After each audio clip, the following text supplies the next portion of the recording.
Why are you nervous?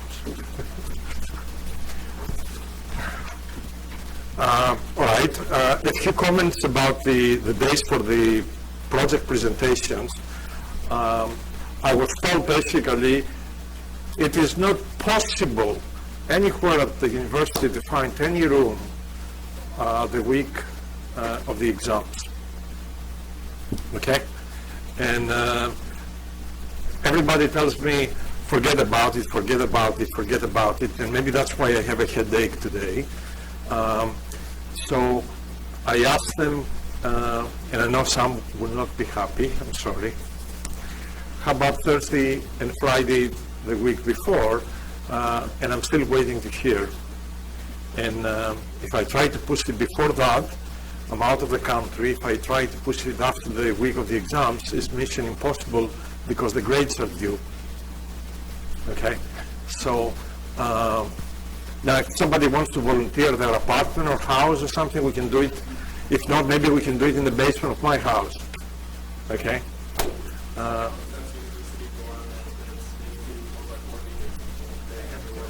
right.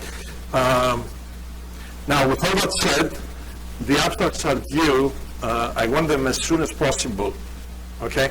I have given up actually providing any commentary because I realize everybody's proposing these revolutionary things completely out of space and time, and I have no idea, even the slightest, what the relation is going to be with this class when you guys present your projects. Okay? And the only thing I'm going to be looking is the relevance to this class. So you can do some fantastic work in quantum physics, but if I don't see computational statistics, basically I'm going to say fantastic, congratulations, here is a D for your project. I emphasize that because some of the projects, they look either off or way too ambitious to give me confidence that you guys, I like simple things, all right? Because simple things have deliverables, okay? You say, I read this paper, exciting, I want to duplicate it. That's a project, okay? Or you can say, I went to YouTube, I heard this guy speaking, I got excited, I want to learn more. That's a project, okay? But if you tell me you want to go to the moon before the end of the semester, it cannot happen, all right? All right, so remember that we have a class this Friday. It's going to be the 4th extra class, and we're going to miss 4 classes in November, so we will cover for those this way. And if we are going to miss a 5th one, we're going to have an extra class in October as well, okay? All right, so today what I want to do is I want to summarize a few of the things we discussed on Monte Carlo methods, and go back a little bit to the Monte Carlo approximation of distributions, and start discussing about these accept-reject sampling methods that effectively they are in the heart of most other sophisticated sampling methods that we will start discussing possibly on Monday next week. So in some detail we'll discuss this, and then I do want to make some time to discuss about importance sampling as an introduction, and then on Friday we will finish the subject of importance sampling. So let me just go, so the slides basically have a repeat from the last lecture, but I want them to be also available in this lecture. So let me just summarize all the basic things we have seen about Monte Carlo.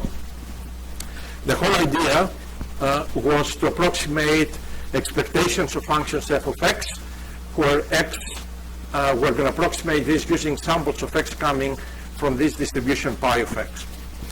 And we have seen in examples, if you don't see a pi of x there, and you simply want to calculate f of x, you can either put a uniform distribution or wait until the half the way in the lecture today and do what is called importance sampling.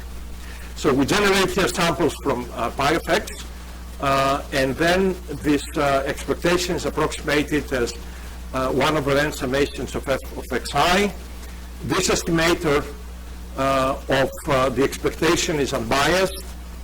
So if actually you take the mean of this with respect to the distribution from where xi come, you will get exactly this. And the variance is the variance of f of x divided by n. Okay? I want you to remember these two formulas because I'm going to use them extensively today. Okay? So the estimator with standard Monte Carlo is unbiased, but the variance is the variance of f of x divided by n. Of course, this has to be approximated through the samples, but right now this is the formula that I want you to remember. Okay, I think maybe I should show you this equation again. So the Monte Carlo integration that we discussed is basically equivalent to using this particle approximation of the distribution pi of x. I want you to look at it very carefully because we're going to be using this notation heavily for several lectures, okay? And this will be only the simplest form, okay? So the idea is basically that if you plug in this approximation in the integral, you get the integral of f of x with each of these delta functions, and that's how you get the f computed at each of the sample points, okay? But effectively, Monte Carlo approximation for pi of x is given by these delta functions, each of them concentrated on the samples x of I, where x of I is IID from the distribution pi. The notation is very important, okay? So we use a hat for what for? To denote that's an approximation. We use an n for what for? N samples. We use x of I, but then you have to indicate that x of I come from pi, and it is important to emphasize that they are IID, because later on that may not be the case. Okay? So whenever you see here, it's sort of standard notation that I want you to become familiar with as we move along. Okay, so let me just move to slide 9, just a trivial summary of what we did for discrete distributions.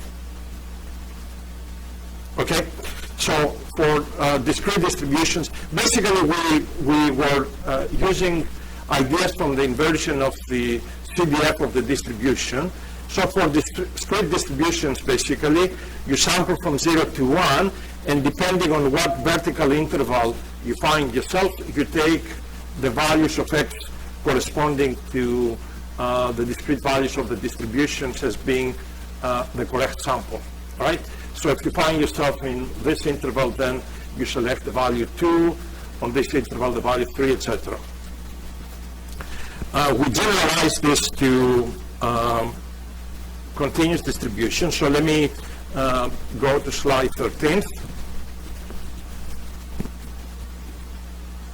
All right, a little bit boring review, but effectively we do the same thing. So what you need, if you want, let's say, to sample from a Gaussian, this is the CDF, we know it analytically, so you sample U from 0 to 1, and then effectively you take the inverse of the CDF and you find the corresponding x equal to f minus 1 of the sample U. Okay? Those methods sound nice. They work in simple distributions if you can compute the CDF. Maybe they're the standard methods for simple distributions that you see even in the implementation in MATLAB, but really they're not very powerful in moving forward. So I gave you lots of these transformation methods. If you want to sample from the exponential distribution, because this comes to be important, effectively you have to sample from the uniform distribution from 0 to 1, and then the samples of log 1 minus u or log of u, they give you samples basically from the exponential distribution. And I gave you lots of formulas. We don't need this.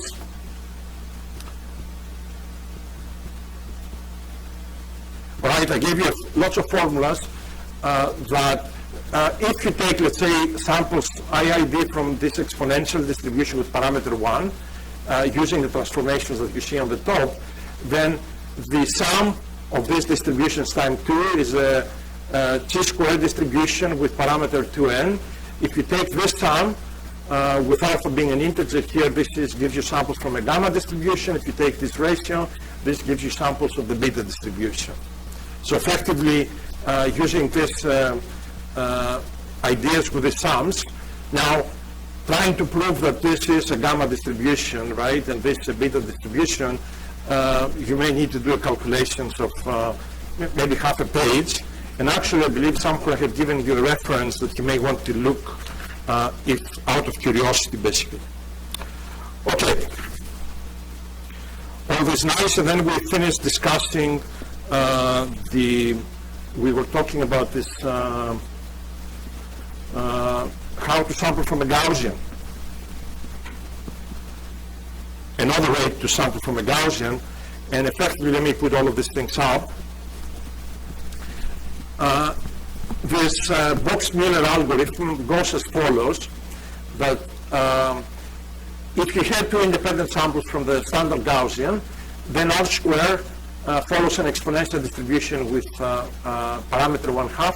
So effectively what you do is you reverse this concept and you consider polar coordinates, x1 and x2 being the Cartesian coordinates and r and theta being the polar coordinates. So R square can be sampled from this exponential distribution with parameter lambda. So what you do is to sample two independent x1 and x2 from the standard Gaussian, you sample r and theta from r squared from this exponential distribution and theta from the uniform distribution 0 to 2 pi, and then you use your classical transformations from polar to Cartesian coordinates, and there is your two samples of x1 and x2 from standard Gaussian. Okay? And we also discussed about generalizing these ideas to any dimensions. All right? How do we get samples from a multivariate Gaussian? Remind me?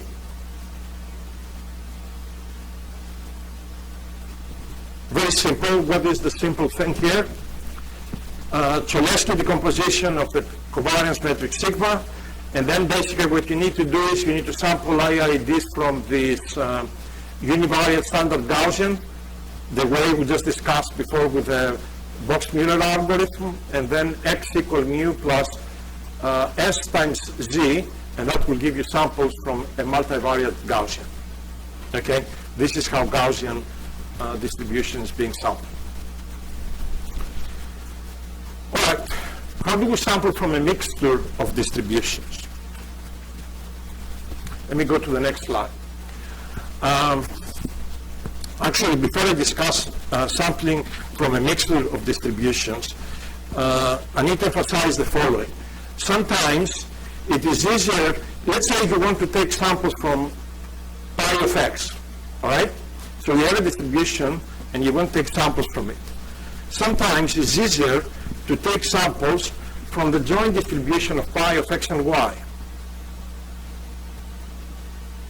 Okay? Now, I'm going to give you an example of this in the context of the Gaussian mixture, but effectively, we should be able, if we can take samples from pi of x and y, right, by this simple normalization process somehow to be able to reduce the sample sets so we can get samples from pi of x. So here's the idea. Let's say that this distribution is written as pi of y, all right, times pi of x given y. So what you need to do is to sample the x, to sample from pi of x, what you need to do is sample y's from pi of y, and then sample this conditional distribution of pi of x given y. Those x samples are the ones that you need. So the point here is you're introducing y simply because it's much easier to sample from this distribution rather than from this distribution. And you may not be able to appreciate this, right? But for example, you remember when we took a mixture of Gaussians with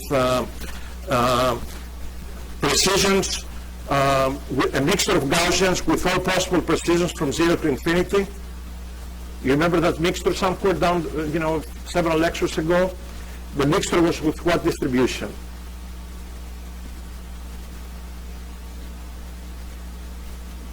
It was an inverse gamma or something? Huh? The what? In multivariate, so it was an inverse gamma distribution, something like that for the precisions. So in that case, right, I mean, it was easier to sample from this mixture with this formalism, okay? So if you need samples from X, and this distribution is of easy-going form that you can write like this, you may want to sample Y, and for each Y, sample X from the conditional P of X given Y, and that will give you samples from P of X. Okay? It's a nice trick that, for sure, it is the only trick that you can use when you have a mixture of distributions. Okay? And the mixture of distributions is this. So can you tell me how we're going to sample? So if we have P distributions, pi I of X, with mixture coefficients pi I, how do we sample from the mixture of distributions? If you have the mixture of Gaussians, what do you do?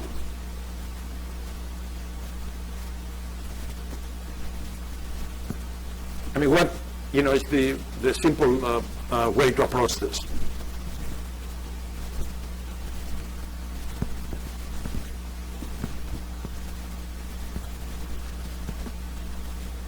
I mean, we're going to spend actually at least one lecture on mixture of distributions because it's sort of the way to non-parametric formulations. But if I give you this were Gaussians, each with their own mean and variance, how do you sample from this distribution?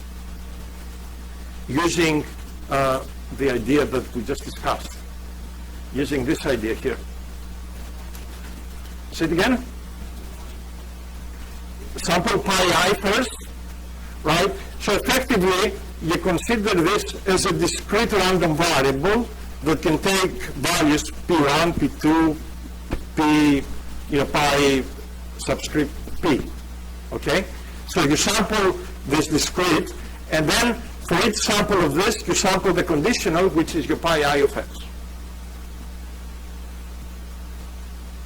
Right? So basically, you select first which of the mixture components you're going to operate, right? And so it means you select with probability, let's say, P1, that is going to be the first component, P1 of X, or with pi of 2, the second component. And once you select the component, then you're going to sample from that component pi of X. Okay? So mixture of distributions basically are very easy to sample, okay? And you mix discrete sampling by taking this as random variables and then sampling from each mixture component. And actually what I was telling you before, and you can read more, all right? We discussed this case where we had a mixture of Gaussians, all right? This is a very complicated distribution, all right? But if you are telling me that this is this conditional distribution is a Gaussian, this distribution is a gamma or an inverse gamma distribution, then effectively what you need to do is sample a y from here, and then for each y sample from a Gaussian, and that will give you a sample from this integral, which is a very complicated distribution. What distribution do you get when you do that integral? You get a string T distribution, all right? And you can extend this to high dimensions as well, okay? So this is sort of this mixture type of model. All right. Now we're ready to discuss the real thing, which is sort of the first serious sampling method that has its own problems, but it's the origin basically of many of the most important methods that are used in practice. So this method is called an accept-reject method, and what is going to be new, like before when you work with the inverse CDF or the transformation methods, right? Once you sample an xi, you accept it, you're happy. With these methods, you may sample an xi, you look at it and you say, I don't like you, I am not going to keep you. Which means there is some waste in the sampling process, because at the end of the day, you may come up that you only use 20-30% of the samples that you collected. Okay? So that's why these methods are called accept-reject methods. So here's the trick. What you need to do is, so we need to sample from a distribution P of X, and just to make it sort of a little bit spicy, we're going to assume that this distribution P from where we want to sample is only available up to a normalizing constant. So pi star basically means that this distribution from which we want to sample has not been normalized. Because normalization is a very complicated thing to do, right? So if this is a computer code, usually you don't normalize, you just leave it like that unless you want to do model selection. So pi is not normalized. Okay. So what we're going to do is we're going to introduce another distribution that we call it Q of X, and this distribution from now on is going to be called the proposal distribution in such a way that this distribution Q of X, and in this case in a normalized fashion Q star of X, is at any position X where pi of X is positive is bigger than the distribution pi of X. So basically we want to introduce Q of X in a way that Q of X dominates Q of X. So for example, if pi of X is, let's say, a Gaussian, you want to introduce a distribution Q of X that has fatter tails, so it's on the top of the Gaussian. Okay? And how do you enforce this? You enforce it by having the maximum of this in the support space of pi of X to be less than infinity. Okay? So effectively what this means is that m times Q star of X is greater than pi star of X everywhere where this distribution is not zero. Okay? And I'm going to show you this graphically. Let me see if there is a graph somewhere. I need a graph. There it is. Okay? So this is the distribution pi star. You want to sample from this, right? And this is the distribution Q star times this constant m prime. And if you remember, m star is basically defined by the maximum of this ratio between the two distributions. But you can see from here that the distribution basically Q star dominates pi star. Now, obviously, I can find any distribution Q star who does this, right? You can take a distribution that is like, outside the board. But you can appreciate that something nasty is going to happen in this algorithm if this distribution is not very close to pi star. And the something nasty that is going to happen is that somehow lots of the samples we will be able to collect with this method, you will say, these are not acceptable. So you're going to be wasting a lot of resources, right? So let's see what the algorithm is. So I'm going to give you the algorithm first, and then we will prove that this algorithm works. Objective. We want to take samples from pi of X, where pi of X is given in an anormalized fashion. We define a proposal distribution so this is satisfied everywhere. How we do this? Basically, you have to use some lots of guessing and some design calculations, but it's not part of the algorithm. So you need to define a proposal Q star, so pi of star of X less than m prime, some constant you need to compute, times Q star. So here's how the algorithm goes. You sample y from the distribution Q of y. The idea, of course, here is that Q of y is going to be a distribution that you can take easily samples, right? So you're not going to go from a complicated distribution to even more complicated distribution. We will see this with examples. So the idea here is taking samples from Q of y, it's easy, okay? So we take one sample from Q of y, and we take another sample u from a uniform distribution.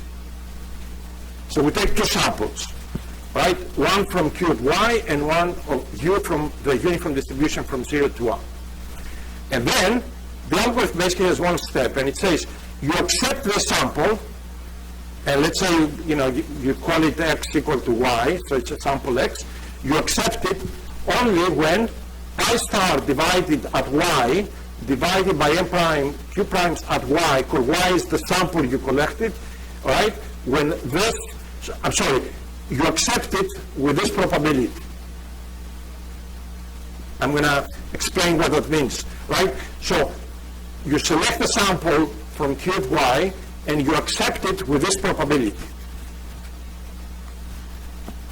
So when somebody tells you you accept a sample with this probability, what does that mean?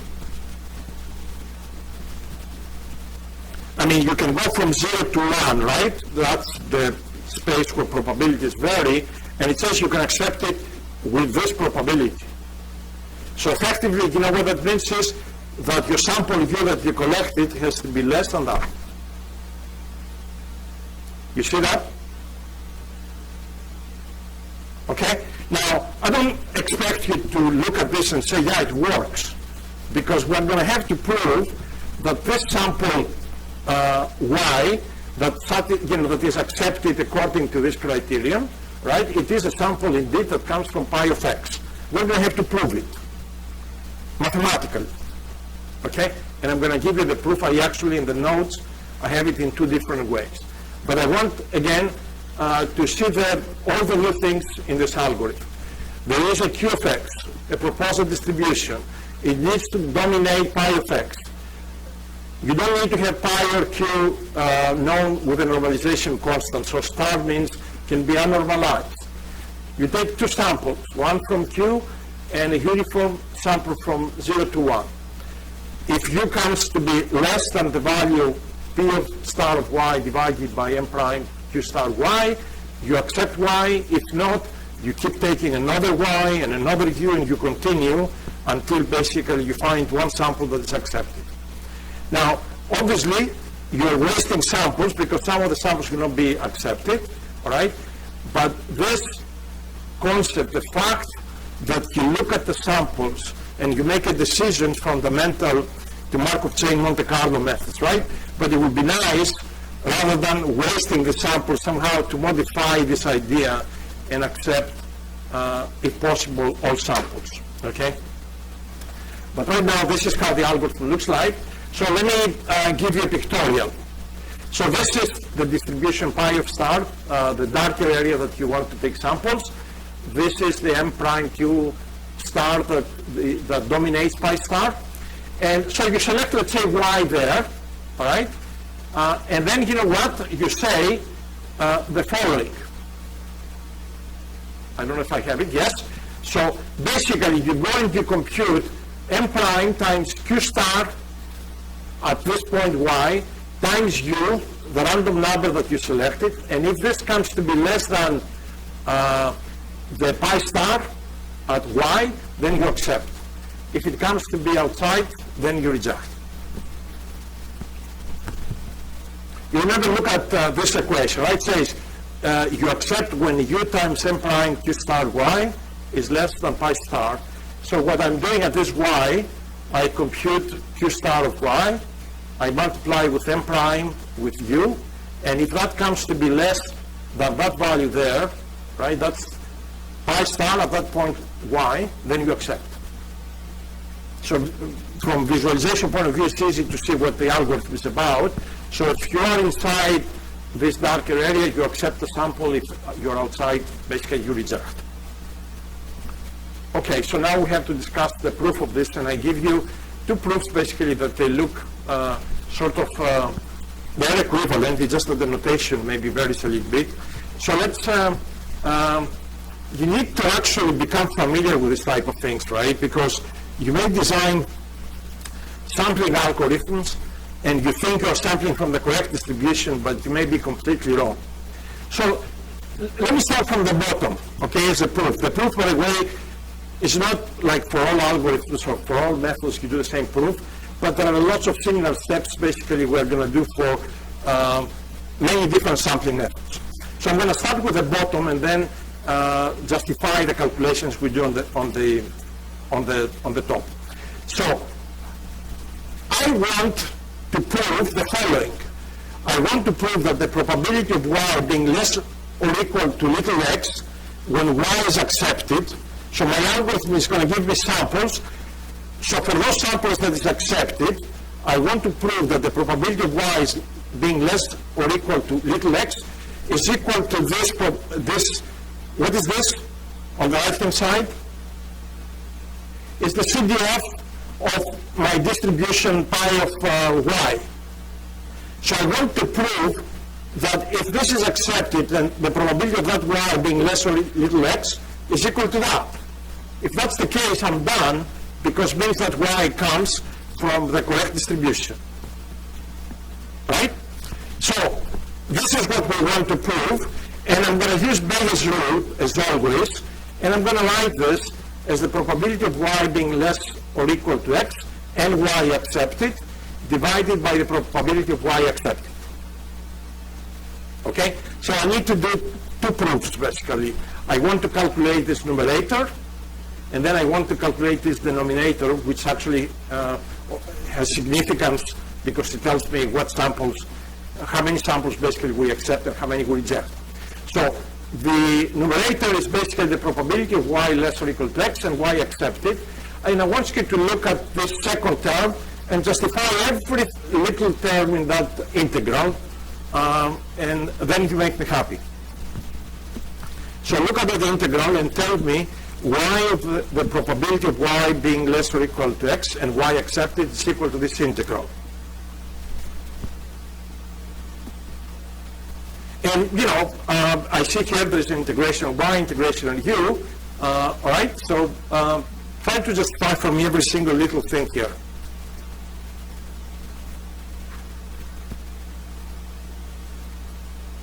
So y is the integral from minus infinity to x first here for y?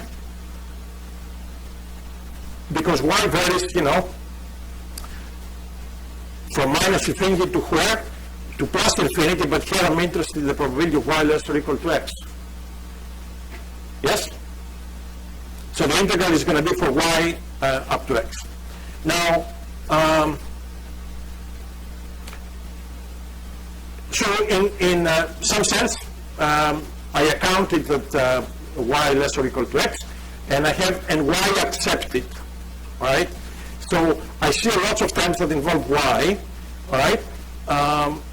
I say qy, and I put explicitly times 1 to tell you that there is 1 there, all right?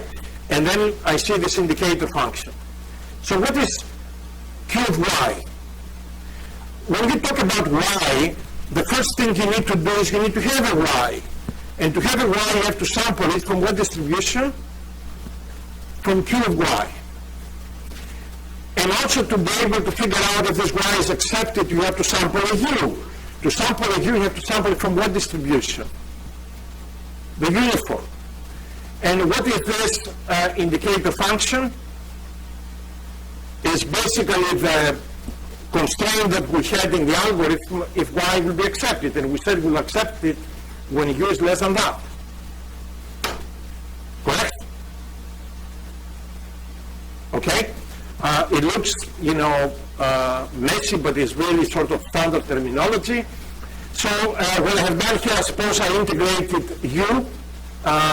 And will you agree if I take this and I integrate it in u, I get basically pi star divided by m prime q star?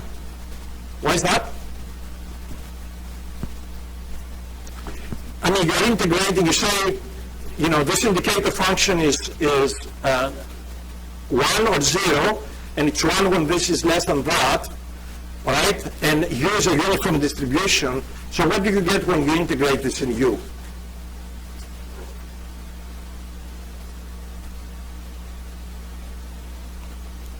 I mean, if u is greater than that, this indicator thing is 0, right? So do you get this? No? Who said no? All right, so you get that, correct? Okay. So what have I done to go from here to there? No particular reason here. You know, I am assuming that, not that I know q of y, because we're supposed to know it only up to a normalization factor, but this q of y is the real q of y, okay? So can I write this q of y as q star of y divided by this normalization factor, and the q star of y in the numerator and denominator will cancel out, and then I will get this integral on the denominator? You see that? Right? Okay? So we stop there, right? So we say we want to calculate this probability, and this probability that y less or equal to little x is given by this integral, so we're done. So we are going to be able to use the Bayes rule in a calculation on the bottom, but now I need the more difficult calculation of probability of y accepted, and explain to me what exactly is going on the second equation. So we are interested, what's the probability of accepting a sample? That in this case, y. So what is there says? To accept a sample little y, here it doesn't say you accept this little sample, right? It's a sample. So two things need to happen. You need to sample from qy, and then that little y, you need to accept it. Okay? So, all right.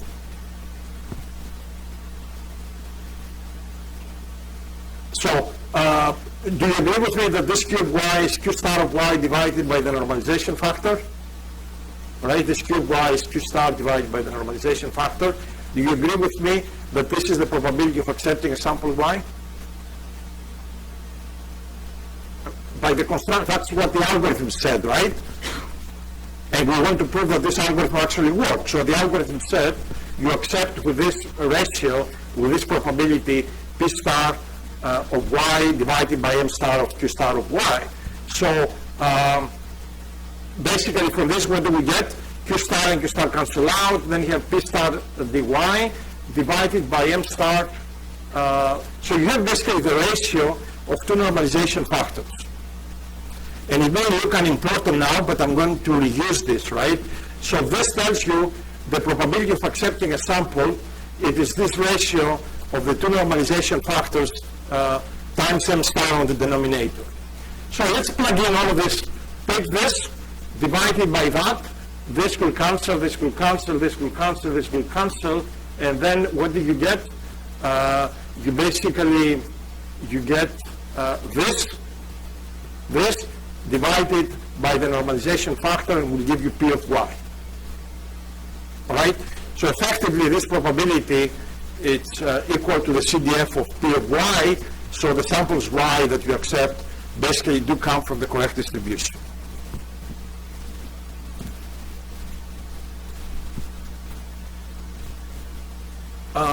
It may look complicated, but you know what?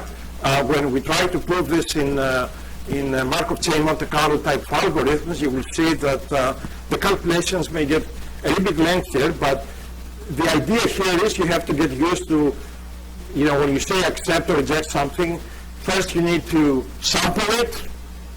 A particular y has to come from this distribution. That's the probability q of y. Then you have to say you need to accept it, which is this indicator. Do these calculations. Nothing fancy, but you need to do it once or twice so you can learn the tricks. And so the algorithm works. And I want you to remember that the probability of accepting a sample is given by this ratio. Okay? Because I am going to use this ratio. Okay? So actually, this is how I'm going to use it. I am going to claim, and you will give me the proof without looking on the slides the way my friend Jim Howe is doing there on the back of the room. So I'm going to claim the expected number of trials before accepting a candidate is 1 over the probability of y being accepted. And I want you to tell me from where is that coming. So I'm claiming you keep taking samples 1, 2, 3, 4. The number of trials you have to go through to accept a sample is 1 over the probability of y being accepted. And this probability, of course, we computed on the slide before. From where is that coming? If you can guess, that would be a very good guess. So you know the probability of accepting or not, right? And I say the number of times you have to keep trying to accept a sample is 1 over this probability. From where is that coming? What is that? What type of distribution do you have where you keep going and going and going and going until you have a success story? Who's the geometric person? Okay, geometric, okay? So this comes to be what? The mean of the geometric distribution with probability of y being accepted, okay? So no sophistication there. This is like a geometric distribution that looks like that, right? So gamma is the probability of success, all right? So effectively, for the kth sample to be accepted, you're going to have k minus 1 non-acceptances, and then suddenly an acceptance. So the mean of this distribution is 1 over gamma. Nice, okay? So remember that in this accept-reject algorithm, the number of trials is 1 over gamma. And that comes as the mean of the geometric distribution. Okay. All right, so let's give some simple examples. If somebody wants to tell you to use this algorithm to take samples, let's say from a beta distribution, what we're doing here is we're going to take as proposal distribution the uniform distribution, right? But we're going to have to select the value m. And the way that this picture shows, how do we select m here? I mean, basically nothing else, because this is a uniform distribution, right? And q is equal to 1. We find the maximum in x of the beta distribution, and that defines, so that's the formula, and that defines m, okay? And then without m, we're ready basically to calculate, take samples from uniform, and do the rest of the calculations. And this is a histogram, basically using the accept-reject method for samples coming from the beta distribution. Okay, and by the way, this is the sample approximation of the beta distribution. I'm going to ask you actually to, in homework 4, problem 1, I'm going to ask you to do this for the gamma distribution, okay, using a method that I'm going to describe in 1 second. So here's another example, a much more complicated distribution, e to the minus x squared over 2, and then you have some signs, a cosine plus 1. And rather than trying to figure out a technique to sample from this complicated distribution, which is multimodal, I'm going to sample from this unnormalized Gaussian, but I need to find a factor 5. I need to find the factor m. You know, I see a 5 there. Indeed, we have to find the 5. Where is the 5 coming?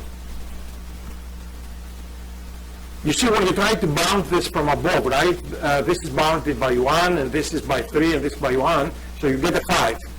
You see that? All right? So, you know, effectively, 5 times that Q star will do the job, right? And you see it here. So you can take samples from a univariate Gaussian, and that will generate samples for you from this complicated distribution. And I don't know if this is a histogram, basically, all right? This is a histogram of what you get out of this. All right. You can do the same sort of idea for the gamma distribution. And what is listed in, this is a thing in Murphy's book, okay? You can actually, if you want to take samples from this gamma distribution, you can take samples from a gamma distribution where the parameter a is an integer. And why taking samples from a gamma distribution with a an integer is easier? We show it in the earlier slides. You remember those transformation equations I had on how to go from the exponential distribution to gamma? They only work if alpha is an integer, okay? So you can do this, and the calculations basically, here is m, and it's sort of straightforward.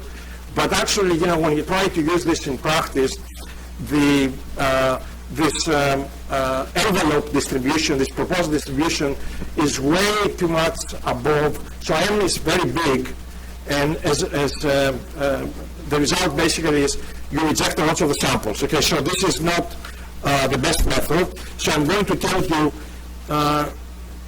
if you don't like something and you search on the web, you will find ideas, okay, both numerical and theoretical. And so here's the ideas, coming from a paper that I located. It was published, I think, from the Statistics Department of Stanford in 1974. And obviously the paper is, most probably the authors are not even alive. I hope they are, you know. But somehow I found a scanned version of it and had like 1,000 citations. Like gamma distribution sample from, like, no big deal, right? But this guy's got 1,000 citations, and I am going to highlight it because this is going to be your homework, okay? You want to sample from this gamma, and in this case, lambda equal to 1, okay? And the idea is to use as a proposal distribution a Cauchy distribution, okay? Because somehow, when you do a calculation, the envelope of the Cauchy distribution is almost on the top of this gamma distribution, and so you have a lot of the samples accepted, so it's a very efficient way to sample from the gamma distribution. How do you get samples from the Cauchy distribution? Very simple, because the CDF is analytically known, so you can actually, for any u from 0 to 1, you can invert and compute x analytically, all right? So this is a proposal distribution, very convenient, but the difficulty is to find that coefficient m prime so that this distribution is on the top of the gamma distribution. So what this paper does, it actually shows lots of different things in using the accept-reject method, but it shows that this gamma distribution is less than or equal than this coefficient, okay, times this Cauchy distribution with parameters a minus 1 and 1 over 2a minus 1. So basically they show an inequality, and sort of, you know, you need some approximation, some inequalities for this type of functions, and literally the calculation is about 2 lines, okay? They just show that this gamma distribution is less than this Cauchy distribution times this coefficient. So if you use the accept-reject algorithm, this is how your whole algorithm is going to look like, and I want you to implement it. I intentionally remove the implementation, the results, but I want you to just implement this. Of course, to implement this, you're going to have to convince me that all the steps here make sense, all right? This is the criteria of accepting or not, and the rest is basically, this is the inversion. This is how you take samples from the Cauchy. So solve the steps and demonstrate that this thing works, and that the samples basically, when you put them together, you get a gamma distribution. By the way, interestingly enough, okay, after I discovered this paper, somewhere in Bishop's book, he gives this picture, and basically saying that this is what you can do, okay? And I remember when I had asked students in the past to duplicate this particular picture, nobody was able to actually do it because they had no idea how exactly they found this distribution, because that inequality is sort of unique. Well, and that inequality is given in this 1974 paper that now have located. So you guys should do this little problem, and this is how the envelope is going to look like, and this is why this is a very nice way for something from the gamma distribution. 419. So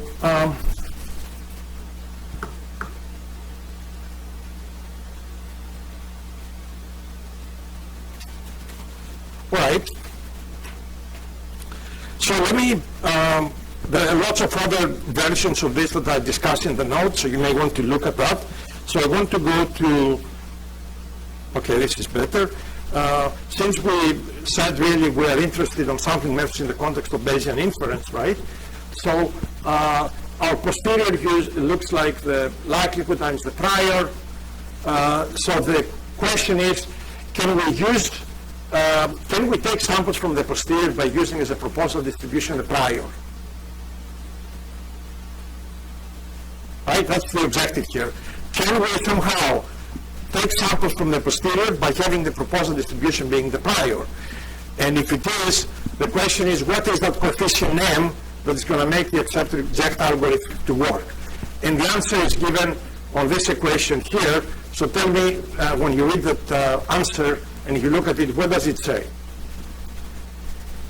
So we want to find that constant m, right? So m times pi of theta is greater than the posterior theta given x for values of theta. So what is this? What is m according to this calculation? So if you take the, we need this to be bounded by m, right? So and that's how we compute m. So when you take the ratio, the maximum of the ratio of the posterior divided by the prior, what do you get? What is that? And we need to find the maximum value.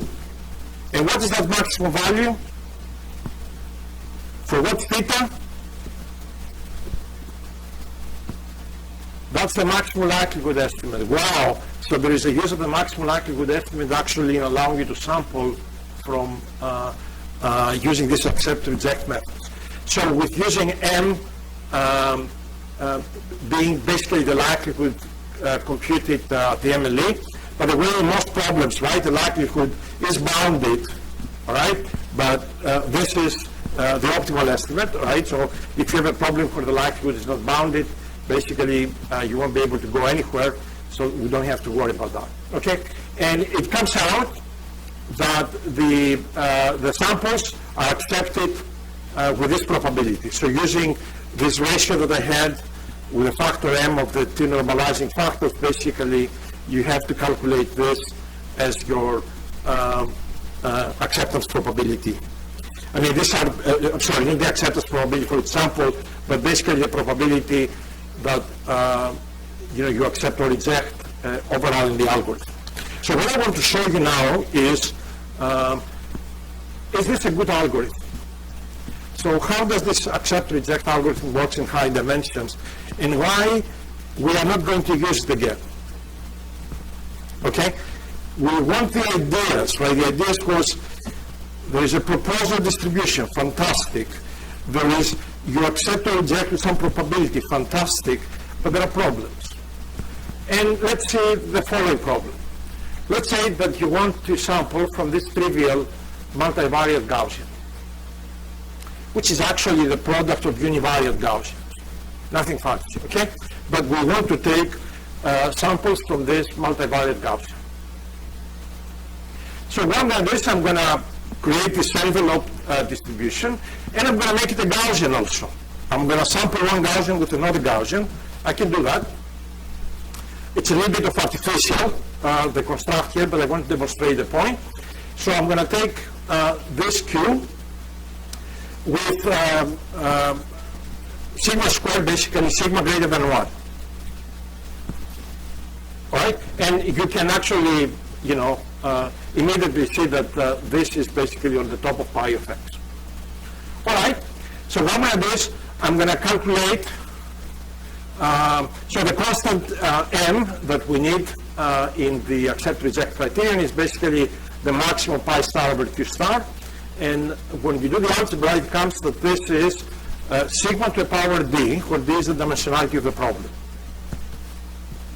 Nothing fancy, is basically, this is bounded from sigma to the power d, and you can see I selected sigma greater than 1, right, for a purpose there. All right? So if you calculate the probability that the proposal is accepted, is the normalization factor of this distribution, which is 1, the normalization factor of this distribution, that is 1 because it's normalized, and n is sigma d, and as d goes to infinity, sigma d goes to infinity, and 1 over sigma d goes to 0. So in high dimensions, what happens?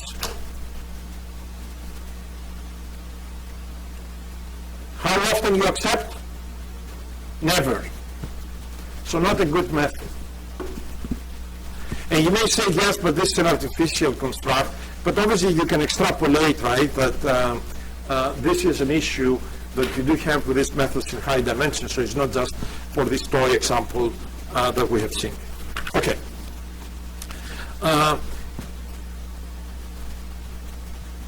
Let me just say, if you want to generalize this accept-reject method, let me see if there is a picture. All right, here's the picture. I think the picture will suffice because you can extrapolate how the algorithm is going to look like. So let's say that you have, you want to take samples from a distribution pi of x that has, when you look at the log, is concave. All right, so you want the log of the distribution to be concave the way that you see here. Okay, so we want a method to sample from a distribution that is log concave. Okay, so looking at this picture, can you guess exactly what this picture is doing? And this is not a unique construct. I noticed, I think, I don't know if Bishop or Murphy, they had different versions, and in other statistics books you see different constructs of this. But so the details are not important, but geometrically, I see there is a dark line and a lighter line. What exactly are we doing here? Taking advantage that this log of f, is concave. So this can be my actual distribution, but in the log form. So what exactly do we do to that distribution? I mean, again, there is a dark line and there is a lighter line. So what do you think those two lines do?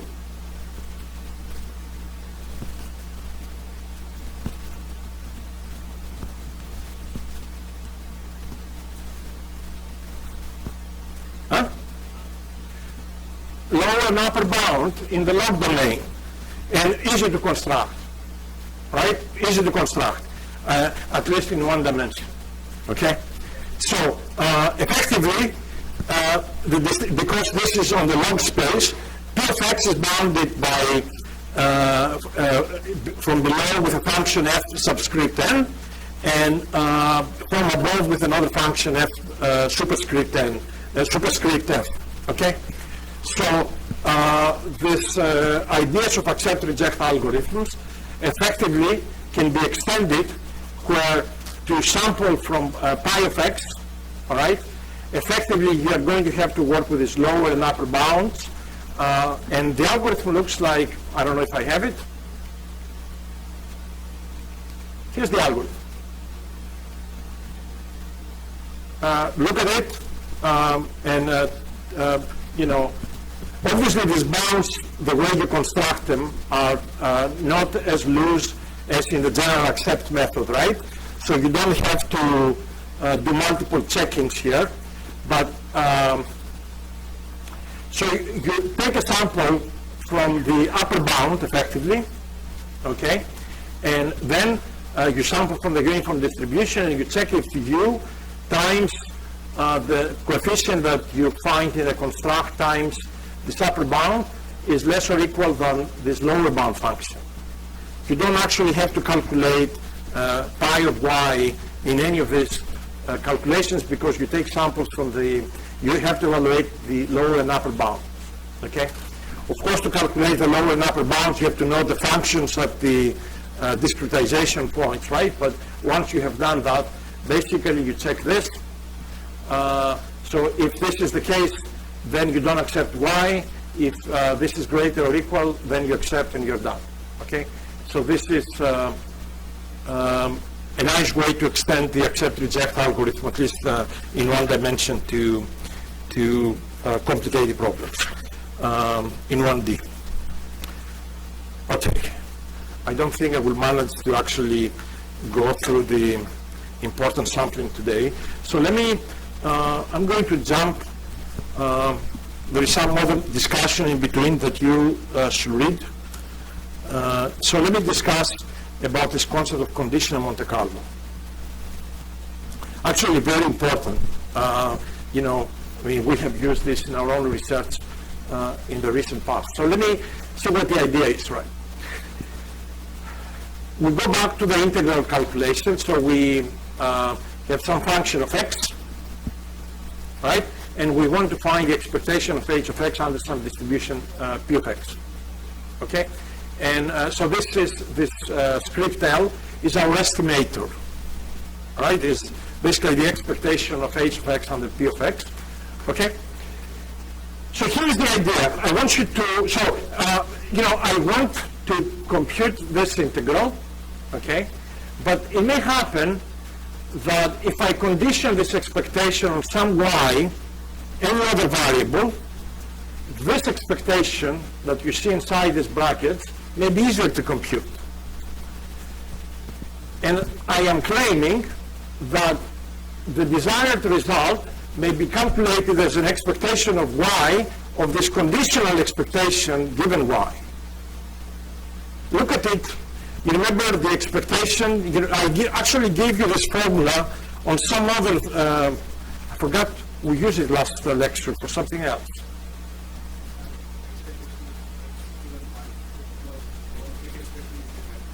Yeah, so that was the same formula basically, okay? So the context, of course, was completely different from what we used it before. So here, if I condition on y, with the assumption that this conditional expectation is easier to compute, then when I average, when I take the expectation with respect to y, then I get back the desired estimate. So the idea here is compute this conditional expectation if it is easier, and then take the expectation with respect to y, and then you're in business. Now, if you do this, right, let's say this is easy to compute, and then you have the expectation of y, you know, what's the variance? So it comes out, okay? So it comes out actually that this conditional expectation is an unbiased estimator of L, okay? So basically, even, you know, when we use Monte Carlo approximations, as n goes, you know, as we use lots of particles, lots of samples, we will basically get the exact expectation that we started with, okay? But the question is the variance of that expectation, of that conditional expectation, is the variance bigger, less, or what? And the claim here is that the variance of this conditional expectation is less than the variance of the original estimator. And the answer to that is given on this wonderful formula that you may have seen. If not, try to look at it visually. I may even have I had the proof, I think, on the previous slides, like in the previous lecture, or maybe I gave you one of those proofs. But this calculation says the variance of u is the expectation of the variance of u given v, where v is any random variable, and the variance of the expectation of u given v. So can you see here that this result basically, you remember if you do Monte Carlo approximations, what is the variance of this estimator? If you do Monte Carlo approximations, is the variance of h of x divided by the number of particles, right? So we're interested really to compare the variance of h of x in comparison with the variance of this conditional, you know, estimator. Because, you know, we're going to do particle Monte Carlo approximations at the end of the day. So can you see this result directly from this?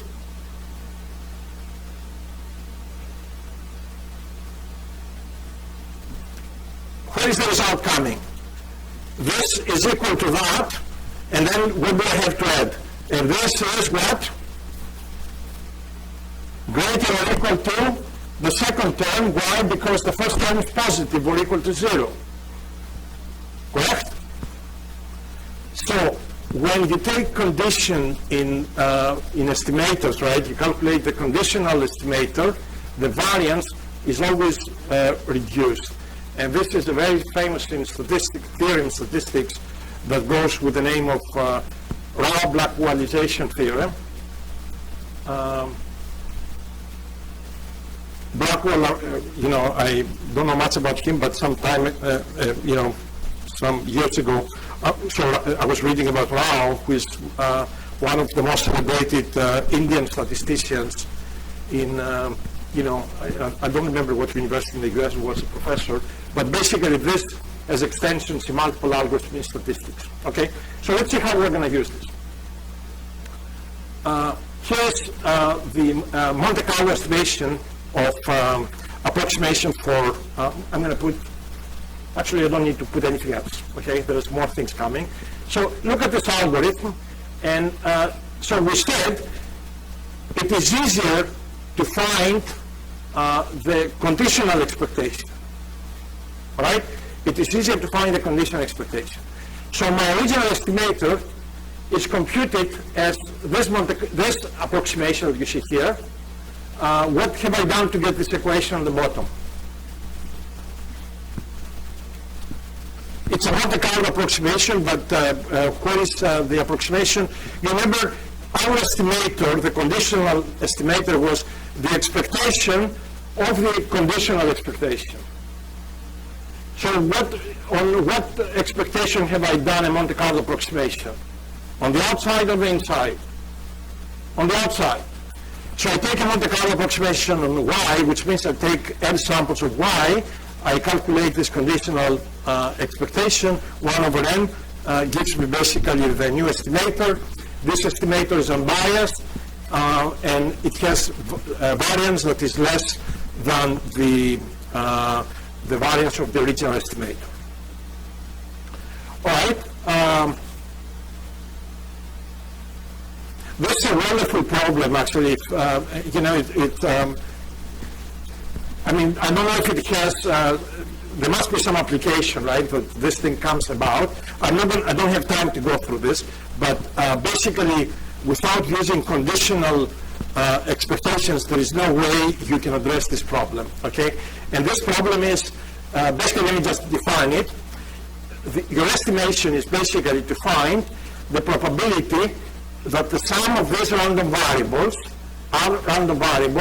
is less than or equal to little x, all right, where this xi's come from some, their IID coming from some CDF capital F.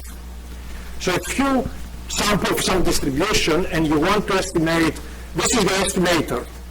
I mean, this probability is really the expectation of the indicator function, indicator for SR being less or equal to x, but SR is the summation of these xi's that come from any distribution. So the only way you can actually compute this expectation is to write it in some conditional form, and the conditional form actually, it's sort of rather trivial because, so each of these little xi's comes from F, and I'm writing this probability as being, look at this trick here, I'm writing it as being the CDF computed at x minus the summation of xi's from 2 to r, not from 1 to r. I use the CDF basically, right, of the xi's to do this trick. So anyways, you guys, you will read the rest. It's just, it's a wonderful sort of application of Monte Carlo integration and conditional expectations for this type of, okay. So there is some discussions on estimators, on how, you can condition your original estimator. How do you select y, all right? And of course, it's easy when y is a discrete random variable, right? That takes different values, okay? But because I'm limited on time, I want to give you something that has a lot of practical use on uncertainty quantification problems in high dimensions. And this is where you use this concept with continuous y. So let's say you want to calculate this integral, right? This is what we started with. So what I'm going to do is, I am going to split my stochastic space in little pieces dm. So you know, imagine you have a space of 10 random variables of 3, and you split it in little pieces. Each of these pieces, I call it dm. So dm is in the domain of x, Okay? So Zm and Pm are defined from what you see here. So I want you to tell me what Zm and Pm is.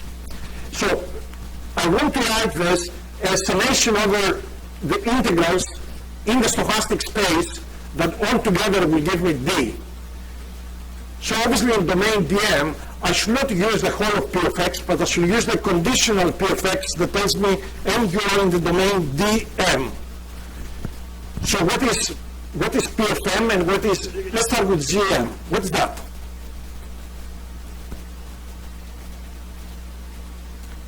With words, what is, you see the calculation here, what is Gm?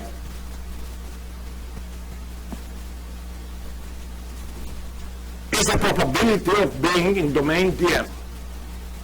All right? So it's the marginal basically of P of x in each domain. Okay? And what is P of M? Looking at this formula.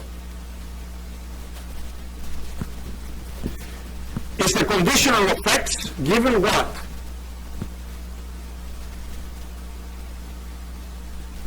That you are in domain Dm. Right? If you like, you can just use Bayes' rule actually. All right? Is the conditional of x given the fact that you're in the domain Dm. So, can you now use this Rao Blackwellization theorem to come up with an estimator of this that is unbiased and has less variance, etc.? Can you see it from this? Give me what's the trick basically. What do we do next? So this says you have to find an estimator at each piece, where instead of P of x you use this conditional PDF, and then you have the coefficient G of M, and if you have the coefficient G of M, you can find the mean of the new estimator, depending on what samples you use. You can find the variance, and here are the results. And actually, let me give you the final Monte Carlo approximation on the bottom, and tell me what exactly have I done to get this final equation on the bottom. What is this summation? 1 over n times that. What's that? Is the Monte Carlo estimate for my estimator where? Inside Dm. And what is this?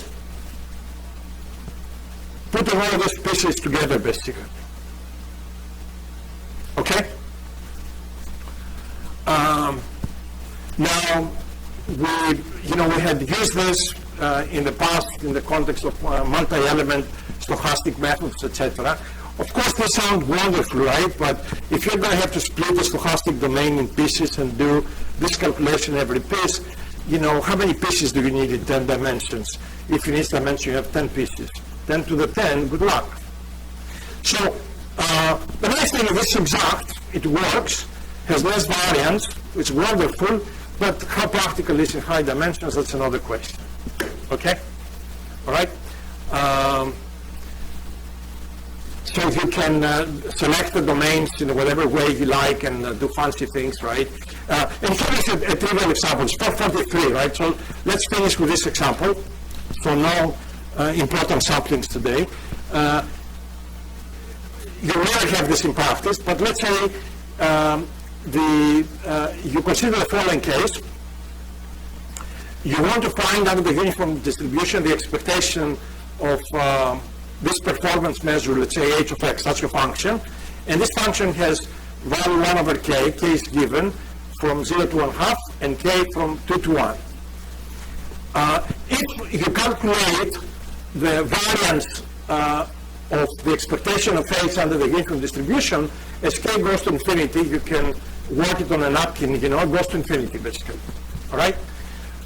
So the variance goes to infinity. Now, if you split this in two pieces, from 0 to 1/2 and 1/2 to 1, every piece has how much variance? Analytically, basically. 0, because this is constant. So when you put them together, basically you get your approximate estimator basically has, has 0 variance. Okay? So, all right. 445. So let me just give you only a taste of this. All right? what we're going to do next on Friday, very important lecture, we're going to use a similar idea as accept reject. Rather than taking samples from pi, we're going to take samples from Q, but we're going to accept all of those samples. Okay? And the trick is to multiply and divide by Q, and then we're going to come up with Monte Carlo approximations where this Monte Carlo approximation of pi of x is not going to have any more weights 1 over n, but it's going to have weights that are also defined by the ratio of pi over q. Okay? And then we will discuss basically what variance we get and asymptotic properties for this. The important sampling is fundamental because every sampling algorithm, every MCMC algorithm are derived from important sampling, so be there on Friday. A few comments, and I know they're going to cut us. I have to leave for dinner today with the seminar speaker in AME, so I'm going to run my office, and I'm going to be in my office up to about 5:10, okay? If there is anything urgent, you can come and see me tomorrow in the afternoon, okay? All right, so see you Friday.